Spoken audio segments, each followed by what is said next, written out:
ಬೀದರ್ನ ಗುರುನಾನಕ್ ಆಸ್ಪತ್ರೆಯ ಸಭಾಂಗಣದಲ್ಲಿ ಕರೆದ ಸುದ್ದಿಗೋಷ್ಠಿ ಉದ್ದೇಶಿಸಿ ಹೆಸರಾಂತ ಹೃದಯರೋಗ ತಜ್ಞ ಡಾಕ್ಟರ್ ಸಂಜೀವ್ ರೆಡ್ಡಿ ಅವರು ಮಾತನಾಡಿದ್ದಾರೆ. ಸಣ್ಣ ಎದೆ ನೋವು ಕಾಣಿಸಿಕೊಂಡರೂ ನಿರ್ಲಕ್ಷ್ಯ ಮಾಡಬೇಡಿ, ತಕ್ಷಣ ಇಸಿಜಿ ಪರೀಕ್ಷೆ ಮಾಡಿಸಿಕೊಳ್ಳಬೇಕು ಎಂದು ಈ ಮೂಲಕ ಎಲ್ಲರಿಗೂ ಕಿವಿ ಮಾತು ಹೇಳಿದ್ದಾರೆ. ಹಲವು ಜನರು ಆಸಿಡಿಟಿ ಎಂದು ಮಾತ್ರೆಗಳನ್ನು ತೆಗೆದುಕೊಂಡು ಸುಮ್ಮನಾಗ್ತಾರೆ. ಇದು ನಿಜಕ್ಕೂ ಬಹಳ ಅಪಾಯಕಾರಿಯಾಗಿದೆ. ಬೀದರ್ನ ಗುರುನಾನಕ್ ಆಸ್ಪತ್ರೆಯಲ್ಲಿ ಕಳೆದ 5 ವರ್ಷಗಳಿಂದ ಎಂಜಿಯೋಪ್ಲಾಸ್ಟಿ ಚಿಕಿತ್ಸೆ ಆರಂಭಿಸಲಾಗಿದೆ. 5,000ಕ್ಕಿಂತಲೂ ಅಧಿಕ ಎಂಜಿಯೋಪ್ಲಾಸ್ಟಿ ಚಿಕಿತ್ಸೆ ಮಾಡಲಾಗಿದೆ. ಅದರಲ್ಲಿ 98% ರೋಗಿಗಳು ಗುಣಮುಖರಾಗಿದ್ದಾರೆ. ಆಯುಷ್ಮಾನ್ ಭಾರತ ಪಡಿತರಿಗೆ ಉಚಿತವಾಗಿ ಎಂಜಿಯೋಪ್ಲಾಸ್ಟಿ ಮಾಡಲಾಗ್ತಾ ಇದೆ. ಹೃದ್ರೋಗಿಗಳಿಗೆ ಅತ್ಯುತ್ತಮ ಚಿಕಿತ್ಸೆ ನೀಡುವ ಮೂಲಕ ನಗರದ ಗುರುನಾನಕ್ ಚಿಕಿತ್ಸೆ ಗಮನ ಸೆಳೀತಾ ಇದೆ. ಬೀದರ್ನ ಗುರುನಾನಕ್ ಆಸ್ಪತ್ರೆ ಈ ವಿಷಯದಲ್ಲಿ ಅತಿ ಹೆಚ್ಚು ಕಾಳಜಿಯಿಂದ ನಡೆದುಕೊಳ್ಳುವ ಮೂಲಕ ಹೃದ್ರೋಗಿಗಳ ಪ್ರಾಣ ರಕ್ಷಿಸುತ್ತಲಿದೆ ಎಂದು ತಿಳಿಸಿದರು. ಚಿಕಿತ್ಸೆಗೆ ಒಳಗಾಗುವುದರಲ್ಲಿ ಹೆಚ್ಚಿನವರು ಆಯುಷ್ಮಾನ್ ಭಾರತ ಪಡಿತರ ಚೀಟಿ ಹೊಂದಿದವರು. ಎಲ್ಲಾ ಪ್ರಕರಣಗಳಲ್ಲಿ ಅತ್ಯುತ್ತಮ ಗುಣಮಟ್ಟದ ಸ್ಟಂಟ್ ಅಳವಡಿಸಲಾಗ್ತಾ ಇದೆ ಎಂದು ಡಾಕ್ಟರ್ ಸಂಜೀವ್ ರೆಡ್ಡಿ ಮಾತನಾಡಿ ಮಾಹಿತಿ ಹಂಚಿಕೊಂಡಿದ್ದಾರೆ. ದೊಡ್ಡ ದೊಡ್ಡ ಮಹಾನಗರಗಳಲ್ಲಿ ಇರುವಷ್ಟೇ ಸುಸಜ್ಜಿತ ಹಾಗೂ ಸರ್ವ ರೀತಿಯ ಸೌಲಭ್ಯಗಳನ್ನು ಗುರುನಾನಕ್ ಆಸ್ಪತ್ರೆಯ ಹೃದ್ರೋಗ ವಿಭಾಗ ಹೊಂದಿದೆ. ಹೃದಯ ಸಮಸ್ಯೆ ಪರಿಹಾರಕ್ಕೆ ಹೊರ ರಾಜ್ಯದ ನಗರಗಳಿಗೆ ಹೋಗುವ ಕಷ್ಟ ತಪ್ಪಿದೆ. ಮಕ್ಕಳ ಹೃದಯಕ್ಕೆ ಸಂಬಂಧಪಟ್ಟಂತೆ ಶಸ್ತ್ರಚಿಕಿತ್ಸೆ ಕಾಲಿನ ನರಗಳ ಮುಖಾಂತರ ಯಾವುದೇ ಹೊಲಿಗೆಗಳು ಇಲ್ಲದೆ ಛಿದ್ರಗಳನ್ನು ಮುಚ್ಚಬಹುದಾಗಿದೆ. ಈ ಸೌಲಭ್ಯವನ್ನು ಆಯುಷ್ಮಾನ್ ಭಾರತ ಯೋಜನೆಯಡಿ ಚಿಕಿತ್ಸೆ ಪಡೆಯಬಹುದಾಗಿದೆ ಎಂದು ಈ ಮೂಲಕ ಮಾಹಿತಿ ಹಂಚಿಕೊಂಡಿದ್ದಾರೆ. ನಮಸ್ಕಾರ. ನಾವು ಗುರುನಾನಕ್ ಆಸ್ಪತ್ರೆಯಲ್ಲಿ ಇವತ್ತಿನ ದಿವಸ ಪತ್ರಿಕಾಗೋಷ್ಠಿ ಮಾಡೋ ಉದ್ದೇಶ ಅಂತಂದಿದ್ರೆ, ನಮ್ಮ ಆಸ್ಪತ್ರೆ ಪ್ರಾರಂಭವಾಗಿದ್ದು 1969ರಲ್ಲಿ. ಇದು ಸರ್ಕಾರಿ ಆಸ್ಪತ್ರೆ ನಂತರ ಪ್ರೈವೇಟ್ ಇದರಲ್ಲಿ ಕ್ಷೇತ್ರದಲ್ಲಿ ಮೊದಲನೆಯ ಆಸ್ಪತ್ರೆ. ಸುಮಾರು ವರ್ಷಗಳಿಂದ ಇಲ್ಲಿ ಅತ್ಯುತ್ತಮವಾದ ಸೇವೆಯನ್ನು ನಾವು ಕೊಡ್ತಾ ಇದ್ದೀವಿ. ಇವಾಗ ಆಯುಷ್ಮಾನ್ ಭಾರತ ಯೋಜನೆ ಅಡಿಯಲ್ಲಿ ನಾವು ಮಕ್ಕಳ ಹೃದಯ ರೋಗಕ್ಕೆ ಸಂಬಂಧಪಟ್ಟಂಥ ಚಿಕಿತ್ಸೆಯನ್ನು ಕೂಡ ಉಚಿತವಾಗಿ ಮಾಡ್ತಾಯಿದ್ವಿ. ನಾವು ಇದೇ ತಿಂಗಳು ಸೋನಿ ಅಂತ ಒಂದು 13 ವರ್ಷದ ಹುಡುಗಿ, ಆಕೆಗೆ ಹೃದಯದಲ್ಲಿ ಹೋಲಿತ್ತು. ಹೋಲ್ ಅಂತಂದರೆ ಛಿದ್ರ, ರಂಧ್ರ. ಆ ರಂಧ್ರ ಸುಮಾರು 21 ಮಿಲಿಮೀಟರ್ 2 ಸೆಂಟಿಮೀಟರ್ ರಂಧ್ರ ಇತ್ತು. ಅದಕ್ಕೆ ನಾವು ನಮ್ಮ ವೈದ್ಯಕೀಯ ಭಾಷೆಯಲ್ಲಿ ಎಟ್ರಿಯಲ್ ಸೆಪ್ಟಲ್ ಡಿಫೆಕ್ಟ್ ಅಂತ ಕರಿತೀವಿ. ಆ ಛಿದ್ರಕ್ಕೆ ಮೊದಲು ಓಪನ್ ಹಾರ್ಟ್ ಸರ್ಜರಿ ಮಾಡಬೇಕಾಗ್ತಿತ್ತು. Open heart surgery. ಸೊ ಹೆಣ್ಮಕ್ಕಳಿಗೆ ಹೃದಯದ ಓಪನ್ ಹಾರ್ಟ್ ಸರ್ಜರಿ ಅಂದರೆ ಮುಂದೆ ಅವರ ಭವಿಷ್ಯದಲ್ಲಿ ಮದುವೆ ಅಥವಾ ಅದಕ್ಕೆಲ್ಲ ಸ್ವಲ್ಪ ಅಡಚಣೆಗಳಾಗುವಂಥ ಸಂಭಾವನೆಗಳಿರ್ತವೆ. ಹೀಗಾಗಿ ಆಯುಷ್ಮಾನ್ ಭಾರತ ಯೋಜನೆ ಅಡಿಯಲ್ಲಿ ಉಚಿತವಾಗಿ ಅವಳಿಗೆ ಒಂದು ಡಿವೈಸ್ ಅಂತ ಇರುತ್ತೆ, ಎಟ್ರಿಯಲ್ ಸೆಪ್ಟಲ್ ಡಿಫೆಕ್ಟ್ ಕ್ಲೋಜರ್ ಡಿವೈಸ್ ಅಂತ, ಡಿವೈಸ್ ಕ್ಲೋಜರ್ ಅನ್ನು ಯಶಸ್ವಿಯಾಗಿ ಇದೇ ತಿಂಗಳು ಮಾಡಿದ್ವಿ. ಮೊದಲು ಇದನ್ನು ನಾವು ಮಾಡ್ತಾಯಿದ್ವಿ, ಮಧ್ಯದಲ್ಲಿ ನಿಲ್ಲಿಸಿದ್ವಿ. ಮತ್ತು ಈ ಹೃದಯ ಸಂಬಂಧಪಟ್ಟಂಥ ಏನು ಕಾಯಿಲೆ ಇರುತ್ತೆ ಮಕ್ಕಳಲ್ಲಿ ಕಾಣಿಸ್ಬರೋಂಥ 10 kg ಮೇಲ್ಪಟ್ಟ ತೂಕ, ಮಕ್ಕಳ ತೂಕ 10 kgಕ್ಕಿಂತ ಜಾಸ್ತಿ ಇದ್ದಿದ್ದರೆ ಆ ಮಕ್ಕಳಿಗೆ ಯಶಸ್ವಿಯಾಗಿ ನಾವು ಆ ಛಿದ್ರವನ್ನು ಬಂದ್ ಮಾಡುವಂಥ ಚಿಕಿತ್ಸೆಯನ್ನು ಇಲ್ಲಿ ಪ್ರಾರಂಭ ಮಾಡಿದ್ವಿ. ಇದನ್ನು ನಾವು ಹೈದರಾಬಾದ್ನಿಂದ ಬರ್ತಕ್ಕಂಥ ಒಬ್ಬರು ವೈದ್ಯರಿದ್ದಾರೆ, ಕೇರ್ ಹಾಸ್ಪಿಟಲ್ ಜೊತೆ ಒಂದು ಅಂಡರ್ಸ್ಟ್ಯಾಂಡಿಂಗ್ MOU ಮಾಡ್ಕೊಂಡಿದ್ವಿ. ಆ ಆಸ್ಪತ್ರೆಯ ವೈದ್ಯರು ಮತ್ತು ನಾವು ಇಬ್ಬರು ಜೊತೆಯಲ್ಲಿ ಈ ಒಂದು ಚಿಕಿತ್ಸೆಯ ಪ್ರಕ್ರಿಯೆಯನ್ನು ನಾವು ಪ್ರಾರಂಭಿಸಿದ್ವಿ ಇಲ್ಲಿ. ಇದು ಈ ತಿಂಗಳಿಂದನೇ ಪ್ರಾರಂಭವಾಗಿದೆ. ಇದರ ಎಲ್ಲ ಹೃದಯಕ್ಕೆ ಸಂಬಂಧ ಈಗ ಮೊದಲು ಬೆಂಗಳೂರಿಗೆ ಅಥವಾ ಹೋಗಬೇಕಾಗ್ತಿತ್ತು. ಇನ್ನು ಗುಲ್ಬರ್ಗದಲ್ಲೂ ಕೂಡ ಈ ಗುಲ್ಬರ್ಗ ಜಯದೇವ ಆಸ್ಪತ್ರೆಯಲ್ಲೂ ಕೂಡ ಇದನ್ನು ಮಾಡ್ತಾ ಇಲ್ಲ. ಮಕ್ಕಳ ಹೃದಯ ರೋಗಕ್ಕೆ ಸಂಬಂಧಪಟ್ಟ ಡಿವೈಸ್ ಕ್ಲೋಜರ್ ಚಿಕಿತ್ಸೆಗಳೇನಿತ್ತು, ಟ್ರೀಟ್ಮೆಂಟ್ಸ್ ಏನಿದೆ ಅಲ್ಲಿಂದ ಅವರು ಮತ್ತೆ ಬೆಂಗಳೂರಿಗೆ ಕಳಿಸ್ತಾ ಇದ್ದಾರೆ. ಬಟ್ ಇದನ್ನು ನಾವು ಇಲ್ಲೇ ನಮ್ಮ ಆಸ್ಪತ್ರೆಯಲ್ಲೇ ಇದನ್ನು ಪ್ರಾರಂಭಿಸಿದ್ದೀವಿ. ಓಪನ್ ಹಾರ್ಟ್ ಸರ್ಜರಿ ಬೇಕಾಗಿದ್ದವ್ರು ಮಾತ್ರ ಹೋಗ್ಬೋದು. ಬಟ್ ಇದನ್ನು ವಿದೌಟ್ ಓಪನ್ ಹಾರ್ಟ್ ಸರ್ಜರಿ, ತೆರೆದ ಹೃದಯ ಚಿಕಿತ್ಸೆ ಇರಲಾರ್ದೇ ಅದನ್ನು ಒಂದು ಯಂತ್ರದಿಂದ ನಾವು ವಿದೌಟ್ ಎನಿ ಸೂಚರ್ಸ್ ಅಂದರೆ ಸೂಚರ್ಸ್ ಹಾಕಿದಾದ್ರೆ ಅದನ್ನು ನಾವು ಕ್ಲೋಸ್ ಮಾಡ್ಬೋದು. ಸೊ ಈ ಚಿಕಿತ್ಸೆಯನ್ನು ನಮ್ಮ ಆಸ್ಪತ್ರೆಯಲ್ಲಿ ಪ್ರಾರಂಭ ಮಾಡಿದ್ವಿ ಮಕ್ಕಳಿಗೆ. ಇದಕ್ಕೆ ಮಿನಿಮಮ್ ತೂಕ 10 kgಕ್ಕಿಂತ ಮೇಲ್ಪಟ್ಟು ಇದ್ದಿದ್ದರೆ ಯಶಸ್ವಿಯಾಗಿ ಮಾಡಲಾಗ್ತದೆ. ಇದಕ್ಕೆ ಯಾವುದೇ ರೀತಿಯಂಥ ಒಂದು ಅಡಚಣೆಗಳು ಬರ್ತಾ ಇಲ್ಲ. ಪರಿಣಿತ ವೈದ್ಯರು ತಂಡ ಹೈದರಾಬಾದಿಂದ ಬರುತ್ತೆ. ಅವ್ರ ಜೊತೆ ನಾವು ಕೂಡಿ ಮಕ್ಕಳನ್ನು ಮೊದಲೇ ಪ್ರಿಪ್ರೇಷನ್ ಎಲ್ಲ ಮಾಡಿ ಅವತ್ತಿನ ದಿವಸ ಆಯುಷ್ಮಾನ್ ಯೋಜನೆ ಅಡಿಯಲ್ಲಿ ಈ ಚಿಕಿತ್ಸೆಯನ್ನು ನಾವು ಪ್ರಾರಂಭಿಸಿದ್ವಿ. ಇದಲ್ಲದೆ ಈಗ ಆಯುಷ್ಮಾನ್ ಭಾರತ ಯೋಜನೆಯಲ್ಲಿ ನಮ್ಮ ಆಸ್ಪತ್ರೆಯಲ್ಲಿ ಇದೊಂದು ವಿಷಯ ಆಯಿತು. ಇನ್ನೊಂದು ವಿಷಯ ಅಂತಂದಿದ್ರೆ, ಈಗ ನಮ್ಮ ಹತ್ರ ತುರ್ತು ಚಿಕಿತ್ಸೆಗೋಸ್ಕರ ಎಮರ್ಜೆನ್ಸಿ ಹಾರ್ಟ್ ಅಟ್ಯಾಕಲ್ಲಿ ಯಾವುದೇ ರೀತಿಯ ಚಿಕಿತ್ಸೆ ಇದ್ದರೂ ಕೂಡ ಅದನ್ನು ನಾವು ಯಶಸ್ವಿಯಾಗಿ ಮಾಡ್ತಾಯಿದ್ದೀವಿ. ಮೊನ್ನೆನೇ ನಾವು ಒಂದು ಕೇಸ್ ಸ್ಟಡಿ ಇದೆ. ಪೇಷಂಟ್ ಅಜೀಮುದ್ದೀನ್ ಅಂತ 74 ವರ್ಷದ ವಯಸ್ಸಿನವರು. ಅವರಿಗೆ ಭಾಳಷ್ಟು ರೋಗಗಳು ಜೊತೆಯಲ್ಲಿದ್ದವು. ಒಂದು ರೆಸ್ಪಿರೇಟರಿ ಪ್ರಾಬ್ಲಮ್, ಅಂದರೆ ಅವರಿಗೆ ಕಾರ್ಪಲ್ಮನಲ್ಲೇ, ಅಂದರೆ ಭಾಳ ದಿವಸದಿಂದ ಸ್ನೋರಿಂಗ್ ಮಾಡ್ತಾರಲ್ಲ, ಕರಾಟೆ ಮಲ್ಕೊಂಡಾಗ ಗುರು ಸೌಂಡ್ ಮಾಡ್ತಾರಲ್ಲ, ಅದನ್ನು ಸ್ನೋರಿಂಗ್ ಅಂತೀವಿ. ಆ ಸ್ನೋರಿಂಗ್ ಭಾಳ ವರ್ಷದಿಂದ ಇದ್ದು ಹೃದಯದ ಬಲಭಾಗದಲ್ಲಿ ಒತ್ತಡ ಹೆಚ್ಚಾಗಿ ರೈಟ್ ಹಾರ್ಟ್ ಫೇಲ್ಯೂರ್ ಆಗಿತ್ತು.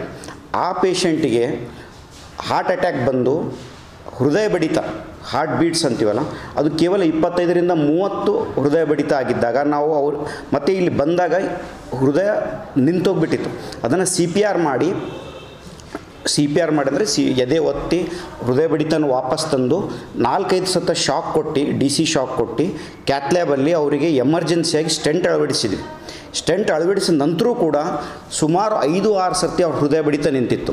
CPR 2 ದಿವಸ ಸತತವಾಗಿ 2 ದಿವಸ 3-4 ಸಲ CPR ಮಾಡಬೇಕಾಗಿತ್ತು. ಆ ಪೇಷಂಟು ಒಂದು ಮಿರಾಕಲಸ್ ಪೇಷಂಟ್, ಅಂದರೆ ಉಳಿಯೋ ಸಂಭಾವನೆ ಭಾಳ ಕಡಿಮೆ ಇತ್ತು ಜೀವಂತಾಗಿ. ಬಟ್ ಇವತ್ತು ಆಯುಷ್ಮಾನ್ ಭಾರತ ಯೋಜನೆಯಲ್ಲಿ 6ನೇ ದಿವಸ ಇದೆ.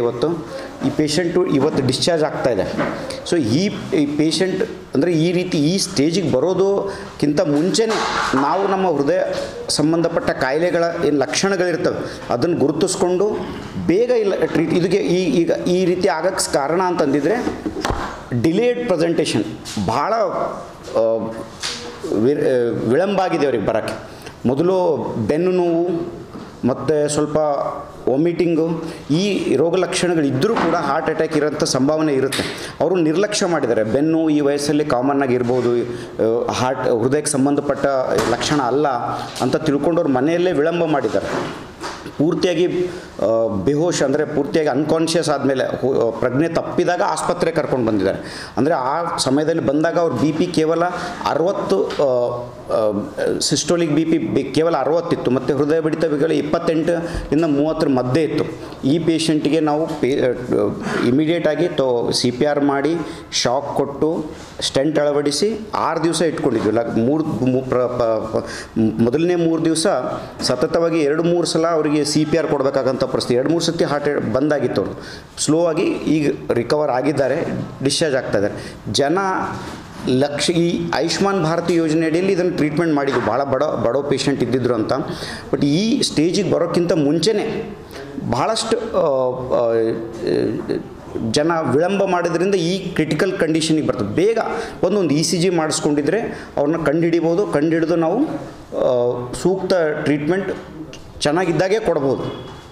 ವಿಷಯಗಳಿದ್ದು ಮೇನಾಗಿ ಮಕ್ಕಳ ಹೃದಯಕ್ಕೆ ಸಂಬಂಧಪಟ್ಟಂಥ ಒಂದು ಚಿಕಿತ್ಸೆ ಏನಿದೆ, ತೆರೆದ ಹೃದಯವಿಲ್ಲದೆ, ಅಂದರೆ ಓಪನ್ ಹಾರ್ಟ್ ಸರ್ಜರಿ ಇರಲಾರ್ದೇ ಕೇವಲ ಇದು ಪ್ರೊಸೀಜರ್, ಕಾಲಿಂದ ನರಗಳ ಮುಖಾಂತರ ಯಾವುದೇ ಒಂದು ಸೂಚರ್ಸ್ ಇರಲಾರ್ದೇ ಹೃದಯದಲ್ಲಿರುವಂಥ ರಂಧ್ರಗಳು, ಛಿದ್ರಗಳನ್ನು ನಾವು ಮುಚ್ಚಬಹುದು. ಇದಕ್ಕೆ ಈ ಸೌಲಭ್ಯ ಆಯುಷ್ಮಾನ್ ಭಾರತ ಯೋಜನೆಯಲ್ಲಿ ನಮ್ಮಲ್ಲಿ ಪ್ರಾರಂಭ ಮಾಡಿದ್ದೀವಿ. ಸೊ ನಮ್ಮ ಭಾಗದ ಜನ ಬೇರೆ ಕಡೆ ಹೋಗುವಂಥ ಅವಶ್ಯಕತೆ ಇಲ್ಲ. ಇಲ್ಲೇ ಇದರ ಸದುಪಯೋಗ ಚಿಕಿತ್ಸೆ ಪಡ್ಕೋಬಹುದು ಬೀದರಲ್ಲಿ.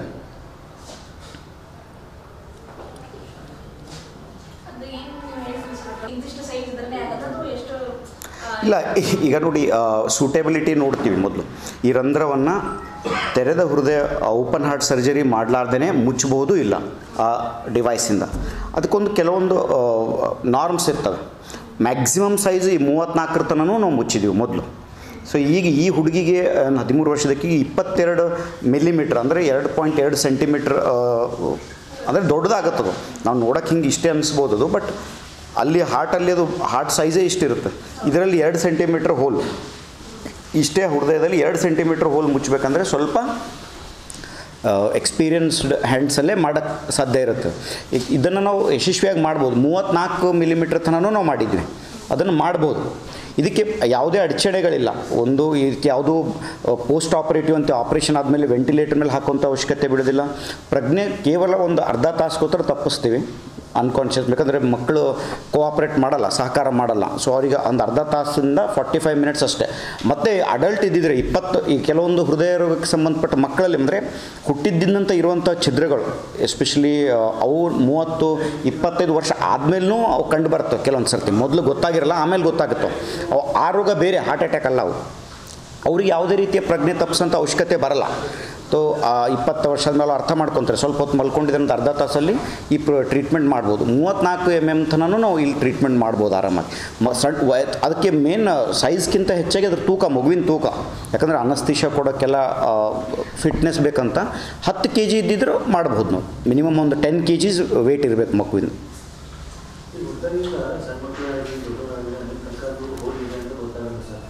ಅಲ್ಲಿ ಬಹಳಷ್ಟು ಪ್ರಕಾರದ ರೋಗ ಇರ್ತವೆ ಮಕ್ಕಳಲ್ಲಿ.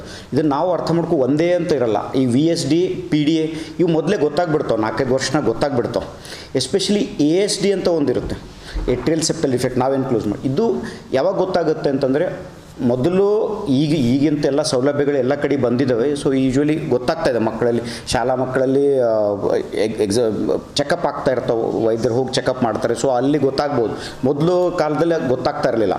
ಅವು ಪ್ರೆಗ್ನೆಂಟ್ ಆದಾಗ 30 ವರ್ಷ ಸ್ವಲ್ಪ ದಮ್ ಬಂದಂಗೆ ಆಗಿದಾಗ ಆ ಸಮಯದಲ್ಲಿ ಏನೋ ಟೆಸ್ಟ್ ಮಾಡಿದರೆ ಸ್ವಲ್ಪ ಸೌಂಡ್ ಬಂದಂಗೆ ಆಗಿದ್ರೆ ವೈದ್ಯರಲ್ಲಿ ನಮ್ಮ ಹತ್ರ ಹೃದಯ ರೋಗಕ್ಕೆ ಸಂಬಂಧಪಟ್ಟಿದ್ದು ಏನೋ ಒಂದು ಸ್ವಲ್ಪ ಪ್ರಾಬ್ಲಮ್ ಇದೆ ಅಂತ ಅನ್ನಿಸ್ತಾ ಇದೆ ಅಂತ ಕಳಿಸ್ತಾ ಇದ್ರು. ಅವಾಗ ನಾವು 2D ಈಕೋ ಎಲ್ಲ ಮಾಡಿದರೆ ಗೊತ್ತಾಗ್ತಿತ್ತು ಅವಾಗ. ಸೊ ಇದು ASD ಸ್ವಲ್ಪ ಲೇಟ್ ಪ್ರೆಸೆಂಟೇಷನ್ನೇ ಇರುತ್ತೆ. ASD ಅಂತ ಏನು ರೋಗ ಇರುತ್ತೆ, ಇದು ಯೂಶ್ವಲಿ 25-30 ವರ್ಷ ಆದಮೇಲೆ ಅದರದ್ದು ಲಕ್ಷಣಗಳು ಹೊರಗೆ ಬರೋಕ್ಕೆ ಸ್ಟಾರ್ಟ್ ಆಗ್ತವೆ. ನಡೆದಾಡಕ್ಕೆ ದಮ್ ಬರೋದು, ಬೇಗ ಆಯಾಸ ಆಗೋದು, ಇದೆಲ್ಲ ಅವು ಸ್ವಲ್ಪ ವಯಸ್ಸಾದಮೇಲೆ ಬರೋವಂಥ ಲಕ್ಷಣಗಳು. ಮೊದಲು ಹುಟ್ಟಿದಿಂದ 25 ವರ್ಷ ಯಾವುದೇ ರೀತಿಯ ಲಕ್ಷಣಗಳು ಇರಲ್ಲ ಇದಕ್ಕೆ. ASD ಯಾವುದೇ ರೀತಿಯ ಲಕ್ಷಣಗಳು ಇರೋದಿಲ್ಲ, ನಮ್ಮ ಥರನೇ ನಾರ್ಮಲಾಗಿ ಇರ್ತಾರೆ.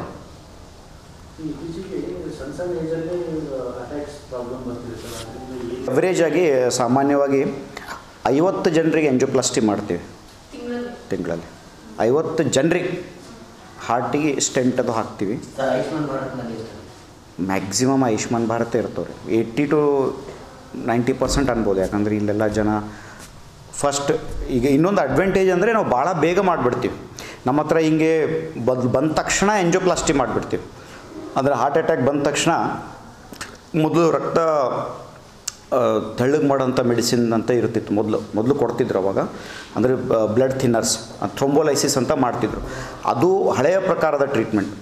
ಆ ಥ್ರೊಂಬೋಲೈಸಿಸ್ ಮಾಡಿ 2 ದಿನ ಆದಮೇಲೆ ಎಂಜಿಯೋಗ್ರಫಿ ಮಾಡಿ ಅವು ಬ್ಲಾಕ್ ಇದ್ದರೆ ಸ್ಟೆಂಟ್ ಹಾಕೋ ಪ್ರಕ್ರಿಯೆ ಇರ್ತಿತ್ತು. ಈಗಿಲ್ಲ. ಈಗ ಹಾರ್ಟ್ ಅಟ್ಯಾಕ್ ಬಂದ ತಕ್ಷಣ ಇಮಿಡಿಯೇಟಾಗಿ ಎಂಜಿಯೋಪ್ಲಾಸ್ಟಿ ಮಾಡ್ತೀವಿ. ಅದನ್ನು ಎಮರ್ಜೆನ್ಸಿ ಎಂಜಿಯೋಪ್ಲಾಸ್ಟಿ, ಪ್ರೈಮರಿ ಎಂಜಿಯೋಪ್ಲಾಸ್ಟಿ ಅಂತ ಅಂತೀವಿ. ಸೊ ನಮ್ಮಲ್ಲಿ ಮಾಡೋದೆಲ್ಲ ಪ್ರೈಮರಿ ಎಂಜಿಯೋಪ್ಲಾಸ್ಟಿನೇ. ಬಂದ ತಕ್ಷಣ ಥ್ರೊಂಬೋಲೈಸಿಸ್ ಅಂತೂ ಮಾಡೋದು ಭಾಳ ಕಡಿಮೆ. ಯಾವಾಗೋ ಒಂದೇನೋ ಬೇರೆ ಕಾರಣಾಂತರಗಳಿಂದ ಏನೋ ಆಗಿದ್ರಷ್ಟೇ ಮಾತ್ರ ಥ್ರೊಂಬೋಲೈಸಿಸ್ ಮಾಡ್ಬೋದು. ಇಲ್ಲ ಅಂತಂದಿದ್ರೆ ಎಂಜಿಯೋಪ್ಲಾಸ್ಟಿನೇ ಫಸ್ಟ್ ಪ್ರಿಫರೆನ್ಸ್. ಅಂದರೆ ಈಗ ಈ ನಮ್ಮ ವಿಶ್ವದಲ್ಲಿ ಏನು ನಂಬರ್ 1 ಟ್ರೀಟ್ಮೆಂಟ್ ಇದೆ ಹಾರ್ಟ್ ಅಟ್ಯಾಕಿಗೆ, ಆ ಚಿಕಿತ್ಸೆನೇ ಇಲ್ಲಿ ಆಯುಷ್ಮಾನ್ ಭಾರತದಲ್ಲೇ ಕೊಡ್ತಾಯಿದ್ದೀವಿ. ಈ ಭಾಳಷ್ಟು ಆಸ್ಪತ್ರೆಯಲ್ಲಿ ಈಗ ನಮ್ಮ ಬೀದರ್ ಸಿಟಿ ಬಿಟ್ಟು ಬೇರೆ ಆಸ್ಪತ್ರೆಗೆಲ್ಲ ಕಡೆ ಥ್ರೊಂಬೋಲೈಸಿಸ್ ಮಾಡ್ತಾರೆ. ಯಾಕಂದ್ರೆ ಸ್ವಲ್ಪ ಖರ್ಚು ಜಾಸ್ತಿ ಇರುತ್ತೆ ಆಯುಷ್ಮಾನ್ದಲ್ಲಿ ಅದು ಮಾಡೋಕ್ಕೆ ಹೋಗಿದರೆ ಪ್ರೈಮರಿ ಎಂಜಿಯೋಪ್ಲಾಸ್ಟಿ. ಸೊ ಬಟ್ ಅದನ್ನು ನಾವು ಈ ಟ್ರಸ್ಟ್ ಹಾಸ್ಪಿಟಲ್ ಗುರುನಾನಕ್ ಏನು ಸಂಸ್ಥೆ ಇದೆ, ಇವ್ರ ಸಹಯೋಗ ಇದೆ. ಇದು ಸ್ವಲ್ಪ ಮಟೀರಿಯಲ್ ಹೆಚ್ಚಿಗೆ ಹೋಗಿದ್ದರೂ ಯಾವುದೇ ರೀತಿ ಪ್ರಾಬ್ಲಮ್ ಆಗಲ್ಲ. ಟ್ರಸ್ಟ್ ಅವರು ಅದನ್ನು ಬಿಯರ್ ಮಾಡ್ತಾರೆ. ಸೊ ಕೆಲವೊಂದು ಮೆಡಿಸಿನ್ಸ್ ಆಗಿರ್ಬೋದು, ಕೆಲವೊಂದು ನಮಗೆ ಬೇಕಂತ ಕ್ಯಾಥೆಟರ್ಸ್ ಆಗಿರ್ಬೋದು, ಅವೆಲ್ಲ ಈ ಪ್ರೊವೈಡ್ ಮಾಡ್ತಾರೆ ನಮ್ಮ ಟ್ರಸ್ಟ್ದವರು. ಸೊ ಅದಕ್ಕೆ ಅತ್ಯುತ್ತಮ ಚಿಕಿತ್ಸೆ ನಾವು ಕೊಡ್ತಾಯಿದ್ದೀವಿ ಆಯುಷ್ಮಾನ್ ಭಾರತದಲ್ಲಿ. ಹೀಗೆಲ್ಲ 2-3 ದಿವಸ ಆದಮೇಲೆ ಎಂಜಿಯೋಗ್ರಫಿ ಮಾಡೋಣ, ಅದಾದಮೇಲೆ ಎಂಜಿಯೋಪ್ಲಾಸ್ಟಿ ಹಾಗಿಲ್ಲ. ಬಂದ ತಕ್ಷಣವೇ ಎಂಜಿಯೋಪ್ಲಾಸ್ಟಿ ಮಾಡಿ 2 ದಿವಸದಲ್ಲಿ ಮನೆಗೆ ಡಿಸ್ಚಾರ್ಜೇ ಮಾಡ್ತಾಯಿದ್ದೀವಿ. ಸೊ ಸುಮಾರು 50 ಜನರಿಗೆ ಎವ್ರೇಜ್ 50. ಇಲ್ಲಿವರೆಗೂ ನಾವು 2000 ಸ್ಟಾರ್ಟ್ ಆಗಿದೆ ಇದು ನಮ್ಮ ಹತ್ರ. ಇದು 2020 ಸ್ಟಾರ್ಟ್ ಆಗಿತ್ತು. January 5th cath lab. Mostly ನಿಮ್ಮೆಲ್ಲರಿಗೂ ಮಾಹಿತಿ ಇರ್ಬೋದು, ನೀವು ಅವಾಗ ಬಂದಿದ್ರಿ. 5ನೇ ಜನವರಿ 2020ರಿಂದ ಇಲ್ಲಿವರೆಗೂ ಸುಮಾರು 5,000 ಜನರಿಗೆ ಎಂಜಿಯೋಪ್ಲಾಸ್ಟಿ ಮಾಡಿದೆ. 5,000 ಜನ ಸಕ್ಸಸ್ಫುಲ್ಲಿನೇ. ವರ್ಲ್ಡ್ ಸ್ಟ್ಯಾಟಿಸ್ಟಿಕ್ಸ್ ತೊಗೊಂಡಿದ್ರೆ ಅದಕ್ಕಿಂತ ಬೆಟ್ರೇ ಮಾಡಿದ್ದೀವಿ ಅಂತ ಅನ್ಬೋದು. ಅಂದರೆ 99% ಸಕ್ಸಸ್ ರೇಟೇ ಇರುತ್ತೆ. ಅಂದರೆ ಈಗ ಕೆಲವೊಂದು ಸಲ ಈಗ ಹೇಳ್ದಲ್ಲ, ಈ ಅಜಿಮುದ್ದೀನ್ ಇವ್ರಿಗೆ ಪತ್ರಿಕಾಗೋಷ್ಠಿಯಲ್ಲಿ ಮಾಡಬೇಕಾಗಿದ್ದ ಉದ್ದೇಶ ಅಂತಂದರೆ ಅವ್ನು ಬಂದಿರೋಂಥ ಪರಿಸ್ಥಿತಿಯಲ್ಲಿ ಸಕ್ಸಸ್ ಆಗಿ ಮಾಡೋದು. ಅವನನ್ನು ಆ ಕೇಸ್ ಸ್ಟಡಿ ಮಾಡಿದರೆ ಅಜಿಮುದ್ದೀನ್ 74 ವರ್ಷದಲ್ಲಿ ಹೃದಯ ಬಡಿತ ಇಷ್ಟು ಕಡಿಮೆ ಇಟ್ಕೊಂಡು BP ಇರಲಾರ್ದ ಸಮಯದಲ್ಲಿ ಕಾರ್ಪಲ್ ಮನೆಯಲ್ಲಿ ಹೃದಯದ ಬಲಭಾಗದಲ್ಲಿ ಅಷ್ಟು ಪ್ರೆಷರ್ಸ್ ಹೆಚ್ಚಾಗಿದ್ದರೂ ಕೂಡ ಸಕ್ಸಸ್ ಆಗುವಂಥ ರೇಟು, ಇದು best of the best centres in the world ಹೇಳ್ತಿದ್ದೀನಿ. ಅಲ್ಲೇ ಬರೀ 13% ಚಾನ್ಸ್ ಇದೆ ಅವ್ನು ಹೋಗೋದು. 87% ಡೆತ್ ಆಗೋ ಚಾನ್ಸ್ ಇರುತ್ತೆ ಬೆಸ್ಟ್ ಟ್ರೀಟ್ಮೆಂಟ್ ಸಿಕ್ಕ ಮೇಲೆ. ಬಟ್ ಇಲ್ಲಿ ನಮಗೆ ಒಂದು ಮಿರಾಕ್ಯುಲಸ್ ನಮ್ಮದು ಪ್ಲಸ್ ಎಲ್ಲರದು ಇದು ಇರ್ಬೋದು, ಒಂದು ಬ್ಲೆಸ್ಸಿಂಗ್ಸ್ ಅವ್ನ ಕಡೆಯಿಂದ ಮನೆಯವ್ರದ್ದು ಸಹಕಾರ. ಅವ್ನು ಬದುಕು ಹೋಗ್ತಾ ಇದ್ದಾನೆ ಅಂದರೆ 13% ಚಾನ್ಸ್ ಇದ್ದರೂ ಅವನನ್ನು ಆಯುಷ್ಮಾನಲ್ಲೇ ಕವರ್ ಮಾಡಿ ನಾವು ಟ್ರೀಟ್ಮೆಂಟ್ ಮಾಡೋವಂಥ ಒಂದು ಇದು ಮಾಡಿದ್ದೀವಿ ಈ ನಮ್ಮ ಆಸ್ಪತ್ರೆಯವರು ಭಾಳಷ್ಟು ಮೆಡಿಸಿನ್ಸ್ ಆಗಲಿ ವೆಂಟಿಲೇಟ್ರದು ಎಲ್ಲ ಚಾರ್ಜಸ್ ಅವನಿಗೆ ಮಾಫ್ ಮಾಡಿದ್ದಾರೆ ಅವನಿಗೆ.